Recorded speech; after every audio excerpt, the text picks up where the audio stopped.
Hello दोस्तों, स्वागत है आपका एक बार फिर से आपके अपने YouTube channel the nursing Heights पर। तो दोस्तों, जैसा कि हमने आपसे कमिटमेंट किया था कि सफलता की उसी कड़ी को कंटिन्यू करते हुए आज एक फिर से नया टॉपिक आपके सामने लेके आए हैं। मुझे ऐसा लगता है कि इस टॉपिक के बिना कोई भी एग्जाम अधूरा है। ऐसा कोई एग्जाम नहीं है कि इस टॉपिक से क्वेश्चन ना आया हो। तो उसी इंपॉर्टेंट टॉपिक को डिस्कस करने के लिए आज हमारा नया टॉपिक होगा, दैट इज बोर्ड पे लिखा हुआ है, जो कि सीपीआर, जिसका फुल फॉर्म क्या होता है, कार्डियो पल्मोनरी रिससिटेशन। ठीक है, अब इसका सबसे पहले हम इसका वर्ड का मीनिंग समझते हैं कि ये कार्डियो पल्मोनरी रिससिटेशन का मतलब क्या होता है, उसको जानते हैं, तभी हम आगे बढ़ेंगे। देखिए, कार्डियो का मतलब होता है कार्डियक, मतलब हार्ट। पल्मोनरी का फंक्शन होता है लंग्स। पल्मोनरी का मतलब क्या है, लंग्स। और रिससिटेशन का मतलब होता है रीगेन करना। रीगेन मतलब पुनः से, दोबारा से वैसा कि वैसे करना। ठीक है, तो इसका मतलब कार्डियो पल्मोनरी रिससिटेशन का मतलब क्या होता है कि जब भी कोई इंसान, जब भी कोई पेशेंट अपने कार्डियक फंक्शन, मतलब उसका हार्ट काम करना बंद कर देता है, उसके फेफड़े काम करना बंद कर देते हैं, लंग्स काम करना बंद कर देते हैं, तो उस टाइम सीपीआर दिया जाता है, ताकि उसके कार्डियक और लंग्स, मतलब हार्ट और लंग्स के फंक्शन को क्या किया जा सके, दोबारा से रीगेन किया जा सके, दोबारा से काम करना शुरू किया जा सके। उस कंडीशन में क्या किया जाता है, कार्डियो पल्मोनरी रिससिटेशन किया जाता है। तो इस वर्ड का नाम आपको समझ आ गया, इसका मतलब क्या है, कार्डियक और फंक्शन, लंग्स के फंक्शन को क्या करना, रीगेन करना। देन उसके बाद में एक वर्ड और मैंने लिखा है, यहाँ पे बीएलएस लिखा है। बीएलएस का मतलब क्या है दोस्तों, बीएलएस का मतलब होता है basic life support. Basic life support, इसका मतलब ये हुआ कि जो सीपीआर हम किसी इंसान को, किसी पेशेंट को देते हैं, तो वो बिना किसी इंस्ट्रूमेंट के, बिना किसी भी मेडिसिन के, कोई भी आपको स्किल्स ऐसी देना या कोई भी प्रोसीजर ऐसा करना जिससे उसकी बेसिक जो है लाइफ को सपोर्ट किया जा सके, मतलब बेसिक चीजों के थ्रू। ठीक है, आपकी कोई ऐसी स्किल्स जिसके थ्रू उस इंसान की लाइफ को सेव किया जा सके, उसको बोला जाता है बेसिक लाइफ सपोर्ट। इसमें कार्डियो पल्मोनरी रिससिटेशन जब भी सीपीआर दिया जाता है, इसका मतलब ये होता है कि यहां किसी भी ना दवाई की जरूरत पड़ती है, ना कोई इंस्ट्रूमेंट की, मतलब आपके पास अवेलेबल नहीं है, कभी भी किसी भी पेशेंट को आप दे सकते हो जो जिसको जरूरत है। मतलब किसी इंस्ट्रूमेंट की, किसी मेडिसिन आपके पास नहीं भी है, बट अगर आपके पास स्किल्स है, आपको देना अगर आता है, तो आप दे सकते हो। इसलिए इसको बोला जाता है बेसिक लाइफ सपोर्ट। तो इसका मतलब तो आपको समझ में आ गया। तो अगर मैं ये कहूं कि इसकी डेफिनेशन क्या होगी, सीपीआर की डेफिनेशन या बीएलएस की डेफिनेशन क्या होगी, तो आप ये कैसे समझेंगे कि इसकी डेफिनेशन क्या है, तो आप ये कह सकते हैं ये एक लाइफ सेविंग स्किल्स है। अगर डेफिनेशन की बात करें तो आप कह सकते हो कि CPR is a life saving skills, कि ऐसी स्किल्स जो कि पेशेंट की लाइफ को सेव कर सकती है, बट एक चीज important, without any instrument, without any instrument और मेडिसिन। आपके पास कोई इंस्ट्रूमेंट नहीं है, आपके पास कोई भी मेडिसिन अवेलेबल नहीं है, तो भी अगर किसी पेशेंट को कार्डियक फंक्शन आपको रीगेन करना है, या किसी पेशेंट को हार्ट अटैक आया है, किसी पेशेंट को रेस्पिरेटरी अरेस्ट आया है, तो आप एक बार के लिए उसकी लाइफ को सेविंग करने के लिए आप बिना किसी मेडिसिन के, बिना किसी इंस्ट्रूमेंट के उसकी लाइफ को सेव किया जा सकता है, अगर आपको ये बेसिक स्किल्स आती है, लाइफ सेविंग स्किल्स अगर इसको पता है। तो अब हम बात करेंगे कि कौन सी ऐसी स्किल्स है या कैसे इसकी स्किल्स है, ये क्या प्रोसीजर है, कैसे दिया जाता है, वो ज्यादा इंपॉर्टेंट है जानना। चलिए, अब हम ये देखते हैं कि सीपीआर किस पेशेंट को दिया जा सकता है, किस इंसान को दिया जाए। क्या किसी भी पर्सन को पकड़ के आप सीपीआर दे दोगे? नहीं, कोई तो ऐसा इंडिकेशन होगा, किसी को तो दे सकते हैं, पर्पज होगा, तो वो पर्पज हमें जानना है। तो जैसा कि हमने डेफिनेशन और इसके इंट्रोडक्शन में देखा कि किसी पेशेंट का कार्डियक फंक्शन लॉस हो जाए, किसी पेशेंट का पल्मोनरी फंक्शन लॉस हो जाए, उन कंडीशन में सीपीआर दिया जा सकता है। तो आप ये कह सकते हैं सीपीआर जो है वो एक तो कार्डियक अरेस्ट में दिया जा सकता है, कार्डियक अरेस्ट। आप कह सकते हैं किसी पेशेंट का हार्ट फेलियर की कंडीशन में, इस कंडीशन में क्या दिया जा सकता है, सीपीआर दिया जा सकता है। दूसरी कंडीशन है रेस्पिरेटरी फेलियर। रेस्पिरेटरी फेलियर, किसी पेशेंट को सांस नहीं आ रहा, किसी पेशेंट को चोकिंग हो गया है, सपोज करो गले में कुछ अटक गया है, उस कंडीशन में सांस नहीं आएगा, पेशेंट को एपनिया हो जाएगा, तो आपको सीपीआर दे सकते हो, ठीक है। और कई बार ऐसा होता है कि ड्राउनिंग की कंडीशन जो होती है, मतलब कोई बच्चे खूब सारे, आपने ऐसे बच्चे या पेशेंट देखे होंगे, आपने सुना भी होगा कि 2 बच्चे नहर में डूब गए, कोई नदी में डूब गया, ठीक है, उसके बाद उनके अंदर पानी चला गया और सांस भर गया, ठीक है। तो उस टाइम पे अगर उनको सीपीआर दिया जाए तो बचाया जा सकता है। तो चलिए आगे देखते हैं सबसे important part of CPR, that is steps of CPR, कि क्या क्या स्टेप्स होती हैं सीपीआर की। तो जैसे ही स्टेप्स ऑफ सीपीआर का नाम आता है, आपके दिमाग में बस एक चीज आ रही होगी, सीएबी या एबीसी। भैया नहीं, उससे पहले रुकिए जरा, उससे पहले बहुत सारी चीजें करनी होती हैं, पहले वो करेंगे, उसके बाद हम इसकी स्टेप्स पे जो भी इसके मेथड है उस पे जाएंगे। तो सीएबी को थोड़ा साइड में रखते हैं, उससे पहले हम ये सोचते हैं कि आप एक बात बताइए, छोटा सा एग्जांपल लेते हैं कि आप सड़क पे चल रहे हैं और सड़क पे चलते चलते आपने देखा कि कोई इंसान जो है वो गिर गया, तो क्या आप डायरेक्ट सीएबी के अकॉर्डिंग उसको डायरेक्ट वहीं सड़क पे ही सीपीआर देना स्टार्ट कर देंगे? नहीं।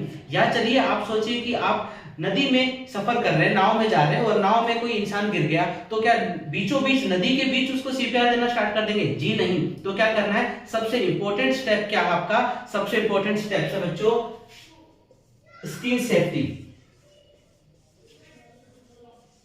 सबसे इंपॉर्टेंट स्टेप क्या है, स्किन सेफ्टी।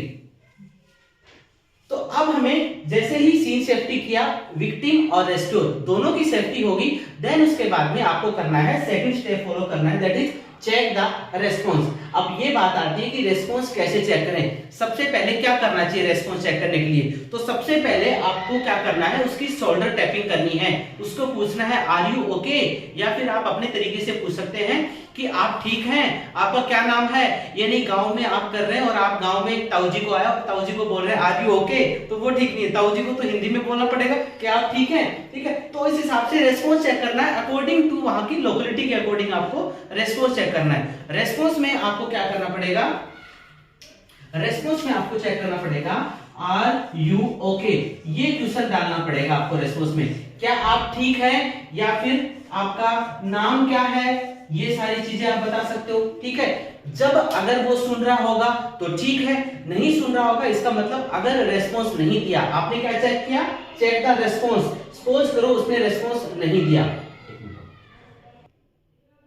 तो रेस्पॉन्स आप चेक करेंगे। तो रेस्पॉन्स में सबसे पहले आपने शोल्डर टैपिंग करके उसका नाम पूछा, या आपसे कह सकते हैं आर यू ओके, आप ठीक हैं, आप मुझे सुन रहे हैं। लेकिन अगर आपने देखा कि रेस्पॉन्स नहीं आ रहा है, तो रेस्पॉन्स नहीं आ रहा है तो फिर आपका अगला स्टेप क्या होगा, अगला स्टेप होगा आपका कि चेक द ब्रीदिंग। अब ये देखना है कि क्या वो सांस ले रहा है। सांस ले रहा मतलब ऐसा नहीं कि सांस ही नहीं ले रहा है। सांस कैसे चेक करेंगे, सांस इस मेथड के थ्रू चेक करेंगे, लुक लिसन एंड फील। सबसे पहले आपको देखना है कि छाती के मूवमेंट हो रहे हैं कि नहीं हो रहे।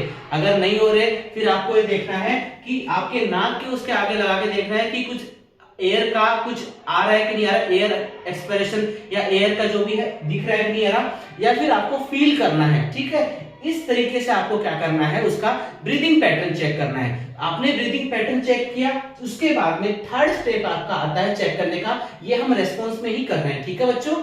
थर्ड स्टेप आता है आपका पल्स चेक करना। अब बात आती है पल्स की।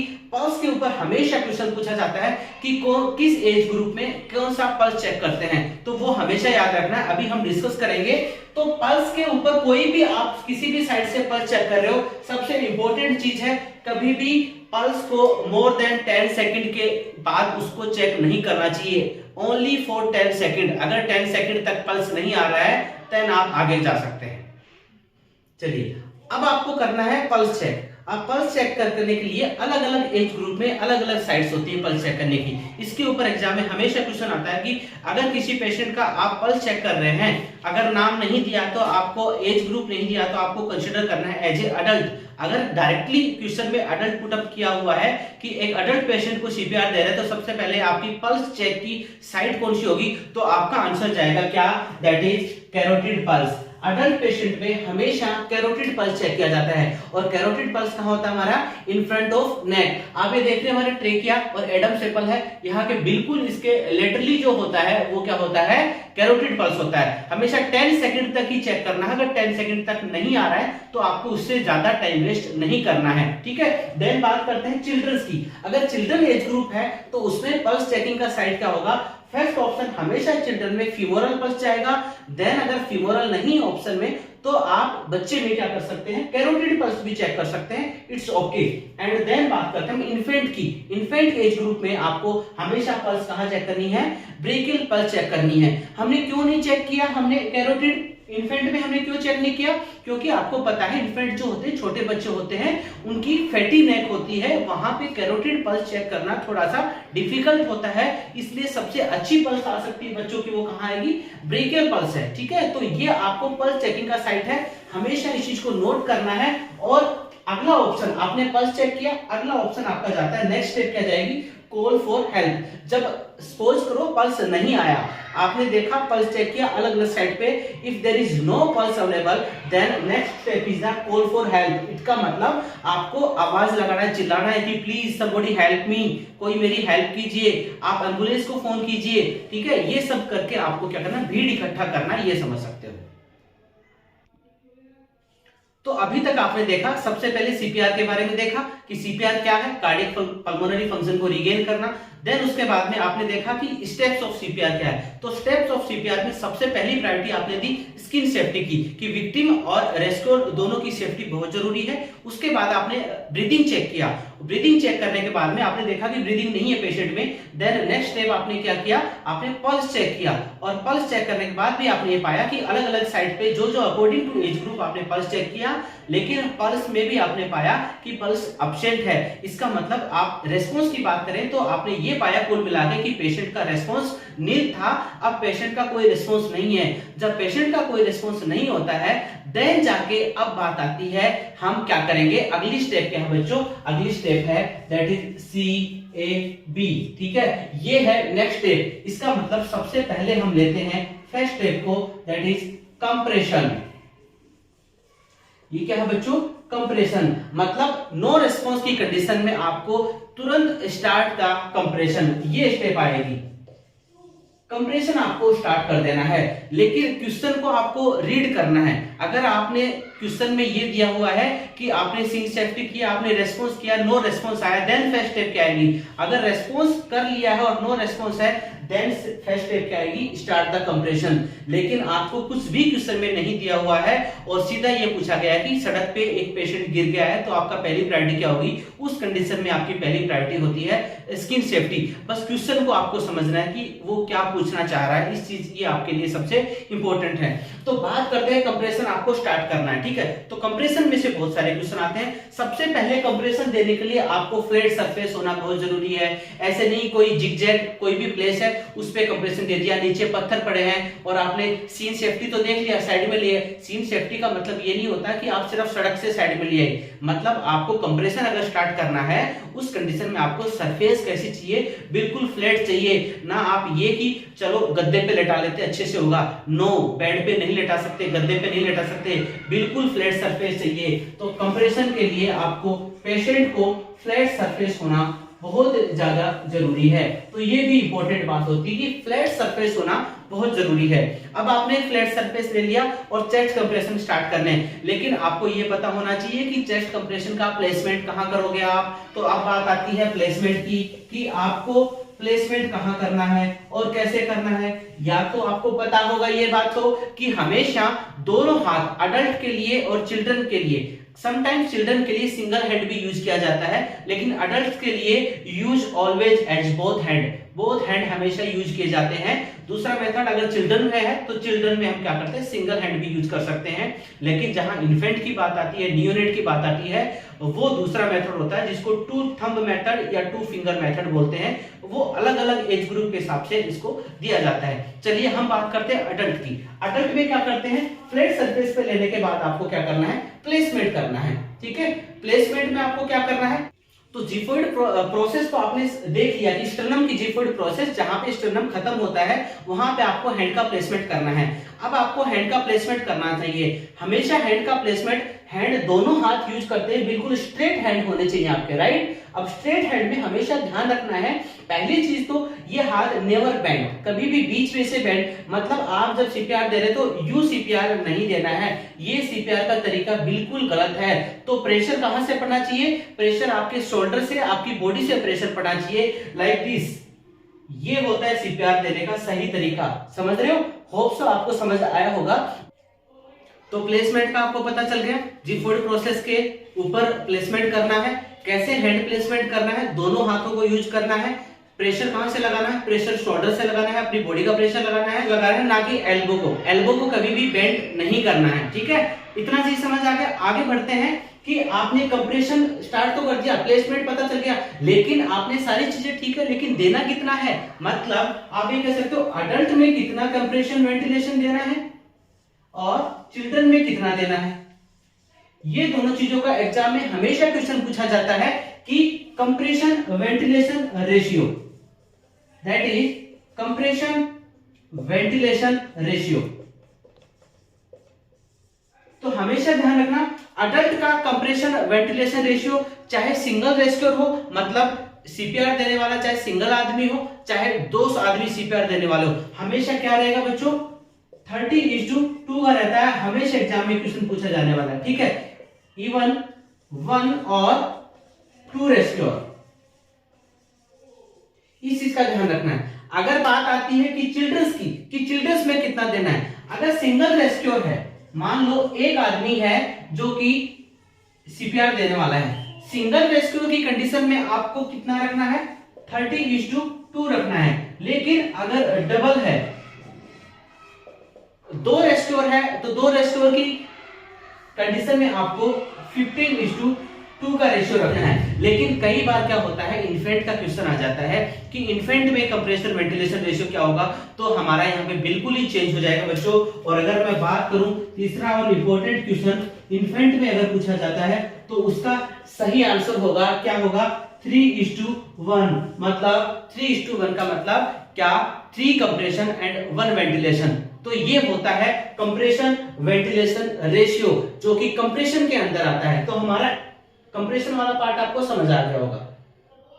चलिए नेक्स्ट बात करते हैं कंप्रेशन रेट की। आपने कंप्रेशन वेंटिलेशन रेशियो देख लिया, कंप्रेशन रेट कितना होना चाहिए, मतलब कितनी बार कंप्रेशन देना है, ठीक है। तो बात करते हैं कंप्रेशन रेट, कम से कम 100 कंप्रेशन पर मिनट होना चाहिए। रेंज की बात करें तो 100 to 120 मिनट, 120 कंप्रेशन पर मिनट होना चाहिए, 100 to 120 कंप्रेशन पर मिनट होना चाहिए। इसके ऊपर भी एग्जाम में क्वेश्चन पूछा जाता है कि कंप्रेशन रेट कितनी होनी चाहिए। कंप्रेशन रेट जो होती है वो बच्चों सब एज ग्रुप में इक्वल होती है, मतलब चाहे एडल्ट हो चाहे चिल्ड्रन हो, दोनों में ही कंप्रेशन रेट कितनी, एटलीस्ट 100 कंप्रेशन पर मिनट होना चाहिए। अगर हम रेंज की बात करते हैं तो 100 to 120 कंप्रेशन पर मिनट होना चाहिए। तो ये हो गया कंप्रेशन रेट। हमने बात की प्लेसमेंट की, कंप्रेशन की, वेंटिलेशन रेशियो की। अब बात करते हैं डेप्थ की, कि जिस आप कंप्रेशन दे रहे हैं उसकी डेप्थ कितनी होनी चाहिए, वो ज्यादा इंपॉर्टेंट है। कहीं ऐसा ना हो कि आपने बच्चे को इतनी ज्यादा डेप्थ दे दी कि बच्चे की रिब्स ही फ्रैक्चर हो गया सारा, ठीक है, या पेशेंट को आपने बेड के ऊपर चढ़ के ऊपर पैरों से आपने कंप्रेशन दे दिया तो पूरे रिब्स टूट गए, उसके कॉम्प्लिकेशन अलग निकल के आएंगे। तो इससे बेटर है कि आपको ये जरूर पता होना चाहिए कि डेप्थ ऑफ कंप्रेशन कितना होना चाहिए, ये डेप्थ कितना देना। अगर हम अडल्ट की बात करें, अडल्ट में हम कितना डेप्थ रखेंगे, जो कंप्रेशन दे रहे हैं उसका डेप्थ कितना रखेंगे, 2 to 2.5 इंच रखेंगे, ठीक है। इसको कन्वर्ट कर सकते हो आप सेंटीमीटर में, अगर सेंटीमीटर में पूछता है तो कन्वर्ट कर सकते हो आप। देन उसके बाद में अगर चिल्ड्रन का पूछता है कि चिल्ड्रन में डेप्थ ऑफ कंप्रेशन कितना रखता है, तो अडल्ट से थोड़ा कम होगा, वो कितना होगा, 1.5 to 2 इंच देखने को मिलता है। और अगर इन्फेंट का पूछता है तो छोटा बच्चा है तो सबसे कम होगा 1 to 1.5 इंच। लेकिन बिल्कुल ही नियोनेट है, नवजात शिशु है, न्यूबॉर्न बच्चा है, उसके अंदर क्या होगा, ओनली 0.5 इंच होगा, जो कि हम थंब मेथड के थ्रू देते हैं या फिर हम 2 फिंगर मेथड के थ्रू देते हैं, तब इतना कंप्रेशन आराम से उस बच्चे को दिया जा सकता है। तो ये था बच्चों डेप्थ ऑफ कंप्रेशन। तो सीएबी की सीरीज में हमने सी मतलब कंप्रेशन के पूरे पार्ट को पढ़ लिया। सेकंड टाइम आता है, सेकंड नंबर आता है एयरवे को। अब आपको क्या करना है, एयरवे पेटेंसी चेक करनी है पेशेंट की कि एयरवे प्रॉपर है कि नहीं है। एयरवे पेटेंसी चेक करने के लिए आपके पास दो मेथड हो सकते हैं। दो मेथड से आप एयरवे पेटेंसी चेक करते हो। एक मेथड है हेड टिल्ट चिन लिफ्ट मैनुअल, हेड टिल्ट चिन लिफ्ट मैनुअल, अभी हम बात करेंगे इसके ऊपर। सेकंड है इसका जो थ्रस्ट मैनुअल। दो मेथड होते हैं, दो के थ्रू आप एयरवे पेटेंसी को चेक किया जा सकता है। सबसे पहले बात करते हैं हम हेड टिल्ट चिन लिफ्ट मेथड। ये कैसे होता है, देखिए हेड टिल्ट चिन लिफ्ट, दिखा हेड को हमने टिल्ट किया, ऊपर किया, चिन को लिफ्ट किया, मतलब लाइक दिस। ये हेड टिल्ट चिन मेथड होता है। अब आपको इसके बाद जब आपने एयरवे पेटेंसी को चेक किया, हाँ क्लियर है, तब आपको नेक्स्ट स्टेप क्या करना है, ब्रीदिंग करना है। लेकिन उससे पहले आपको क्या करना है, एयरवे को चेक करना है। तो पहला मेथड ये है। दूसरा मेथड है बच्चों जो थ्रस्ट मैनुअल मेथड। जो थ्रस्ट मैनुअल मेथड के सामने मैंने लिखा है फर्स्ट प्रीफर। इसका कारण बताऊंगा मैं आपको फर्स्ट प्रीफर का मतलब क्या है। तो ये होता क्या है पहले वो समझो। मान लो कोई रोड ट्रैफिक एक्सीडेंट हुआ और पेशेंट का इतना सीवियर एक्सीडेंट हुआ कि उसकी स्पाइनल इंजरी हो गई, और आपने ये मेथड दे दिया कि हेड टिल्ट चिन लिफ्ट। जब आप चिन को लिफ्ट करेंगे, हेड को टिल्ट करेंगे, तो ये जो स्पाइनल कोड है, अगर उसकी इंजरी उसके रोड ट्रैफिक एक्सीडेंट में हुई है तो यहाँ पे उसको बिल्कुल कार्डियक अरेस्ट और जा सकता है, ठीक है, या रेस्पिरेटरी उसकी अरेस्ट हो सकती है, बिकॉज ये स्पाइनल इंजरी की वजह से। इसलिए हमेशा हमें नहीं पता होता रोड ट्रैफिक एक्सीडेंट में उसकी स्पाइनल इंजरी हुई या नहीं, हम यही मान के चलते हैं हो सकता है उसको स्पाइनल इंजरी हुई हो। तो उसको प्रिवेंट करने के लिए फर्स्ट प्रीफेस किसका दिया जाता है, जो थ्रस्ट मैनुअल को दिया जाता है। मतलब आपको यू करके और सी टेक्निक बना के लाइक दिस। आपको अजीब लग रहा होगा मैं कर रहा हूं, बट ये समझना जरूरी है आपके लिए कि कैसे किया जाता है। तो जो थ्रस्ट मैनुअल मतलब जो को थ्रस्ट मैनुअल मतलब नीचे की तरफ किया जाता है, हेड को टिल्ट नहीं किया जाता है। फर्स्ट प्रीफर इसी को किया जाता है। अगर आप कंफर्म नहीं हो स्पाइनल इंजरी के रिगार्डिंग कि उसको स्पाइनल इंजरी हुई है या नहीं हुई है, तो आपको कौन सा मेथड प्रीफर करना है, जो थ्रस्ट मेथड प्रीफर करना है। तो ये होता है एयरवे को चेक करने का, पेटेंसी को चेक करने का तरीका। तो सेकंड हमारा कंप्लीट होता है यहाँ पे सी और ए मतलब एयरवे। चलिए तो प्यारे बच्चों अगला पार्ट हमारा सी हो गया, ए हो गया। नेक्स्ट हमारा ब्रीदिंग। ब्रीदिंग शुरू करते हैं। जब हमारी एयरवे पेटेंसी क्लियर हो गई, हमने एयरवे चेक कर लिया, तो हम क्या करते हैं, ब्रीदिंग प्रोवाइड करते हैं आफ्टर चेक द एयरवे। अब बात ये आती है कि सर कितनी ब्रीदिंग देना है। तो हमने कंप्रेशन वेंटिलेशन रेशियो में तो देखा था कितना, 15:2 देखा था बच्चे में और 30:2 देखा था अडल्ट में। लेकिन 2 का मतलब वो एट ए टाइम था। लेकिन अगर मैं इसको पर मिनट में काउंट करूं कि 1 मिनट में टोटल कितनी ब्रीदिंग होनी चाहिए, तो रेशियो निकल के आता है 8 to 10 breath per minute. 8 to 10 breath per minute आपको पेशेंट को देना ही है। अब बात आती है कि सर कैसे देना है। हमेशा पेशेंट को, अडल्ट पेशेंट में माउथ टू माउथ ब्रीदिंग दी जाती है। नोज को पिंच किया जाता है, ओपन माउथ किया जाता है। दो मेथड अभी मैंने बताया आपको एयरवे के, ठीक है। जो थ्रस्ट पेशेंट के थ्रू आपने ओपन किया एयरवे को, और उसके थ्रू आपको माउथ टू माउथ क्या करनी है, ब्रीदिंग पेशेंट को देनी है। तो अभी तक आपने सारी चीज देखी सीपीआर के बारे में। अब अगर सीपीआर का इफेक्टिवनेस चेक करनी है तो आपको कैसे पता चलेगा।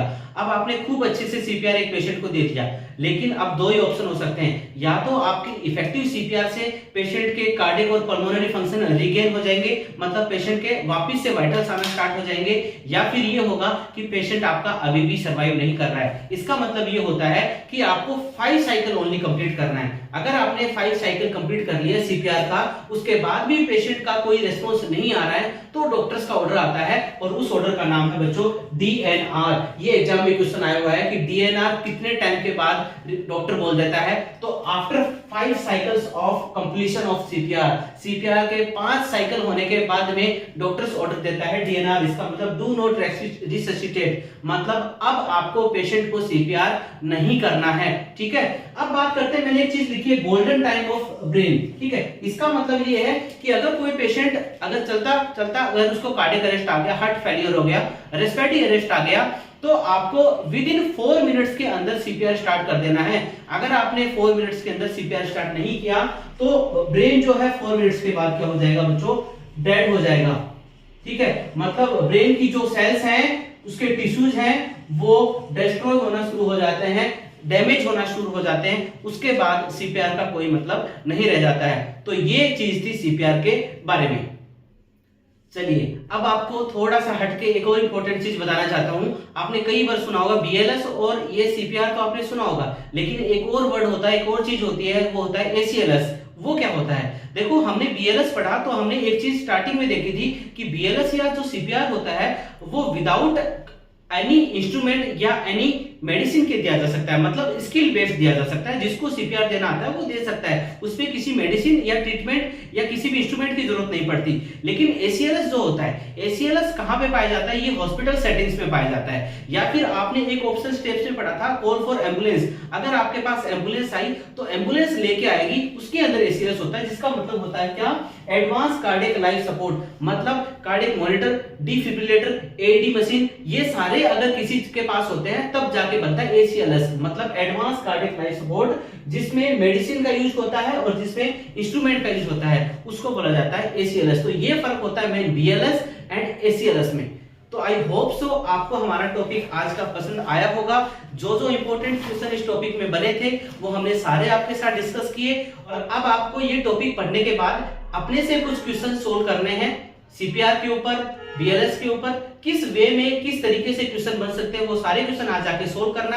अगर कोई भी दिक्कत हो कमेंट करके प्लीज बताइए, और हमारे चैनल को सपोर्ट कीजिए, लाइक कीजिए, शेयर कीजिए, सब्सक्राइब कीजिए। आपका अच्छा रिस्पॉन्स ऐसे मिलता रहेगा, आपका प्यार मिलता रहेगा, तो आपके लिए भी बेनिफिट है, हमारे लिए benefit. Thank you so much for joining the class.